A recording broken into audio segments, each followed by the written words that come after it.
Thanks for tuning in to AI-free Stock Car Facts with your host, Kevin Schwarzy. ARCA President Ron Drager and I were speaking years back about what we thought ARCA should be. And his opinion was a team owner who worked hard, possibly had a job during the week, had limited funds, but used those funds in a way that they could be competitive on the track against higher funded teams and possibly train a driver to move on. Charlie Newbie's team, that famous number 77 and then turning into the 7, was the epitome of an ARCA team. Charlie Newbie, I guess you could say, was a somewhat serious individual. He didn't engage in a lot of small talk. His points were clear and rather intense. He didn't suffer fools lightly, and he was extremely loyal, starting out with his stint in the military and then raising his family with his beloved wife, Pat, of 66 years.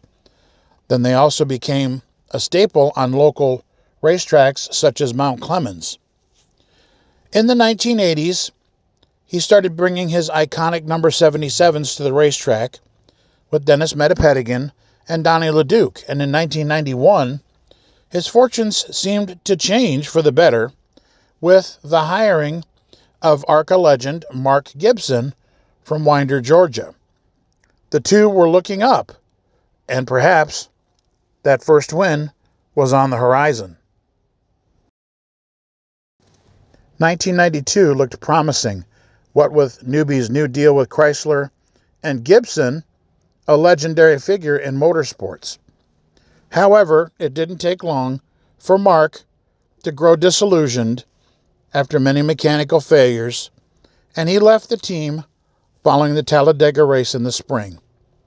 However, Newby hired local hot shoe Rick Shepard to take the wheel and see what he could do behind the wheel of the iconic number 77. And didn't take long before Shepard won his heat race at Toledo and then finished second at Nashville, which would be Charlie's best ever result in an ARCA race. Later in the season, Rick even finished third at Salem. However, they also suffered many mechanical issues, but were looking forward to the new year and knew that they had to improve on the super speedways if they were going to make any kind of showing in the ARCA points that next year.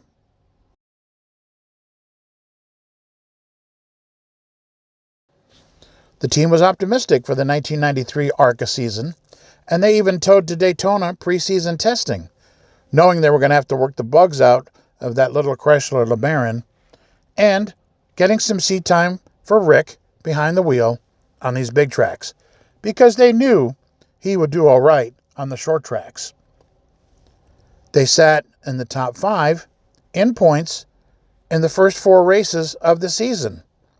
However, after Texas, Rick also grew disillusioned with the, well, lack of a better way to put it, parts failures on the Mopar, and he left, and Roger Blackstock drove a race for Charlie, and then an old face returned, Mark Gibson. However, for 1994, there'd be a new look in the number 77.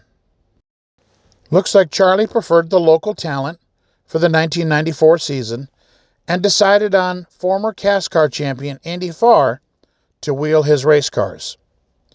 And, well, we won't get into what happened at Daytona because anybody with a YouTube channel can see for themselves. However, we will touch on that in a later broadcast. However, Farr returned and shined on the short tracks and even had a 5th place finish at Kilcare. But again, those Mopars, Charlie was having a tough time keeping them together with those parts, and Andy left the team as well. It was obvious that Charlie was going to need some help, and for 1995, a familiar face returned.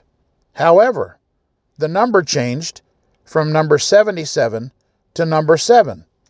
As one of the crewmen put it at the time, we thought maybe we were jinxing ourselves, since the number 7 is considered lucky. Maybe we figure that one was canceling out the other.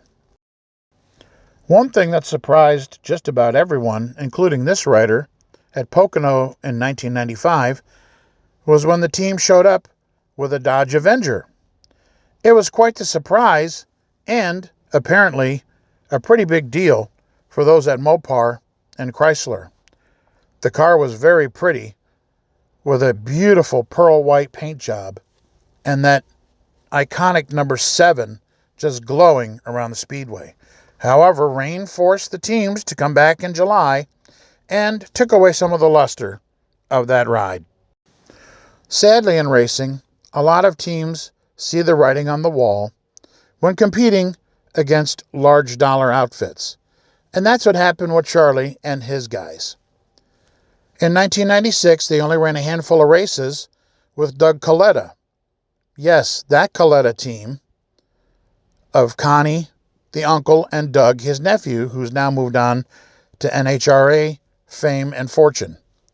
They entered both Michigan races with so-so results, and you could see Charlie starting to back out of the limelight a little bit, though he did build engines for local talent, but decided, Pat and I are going to do some traveling. We're going to do some whitewater rafting.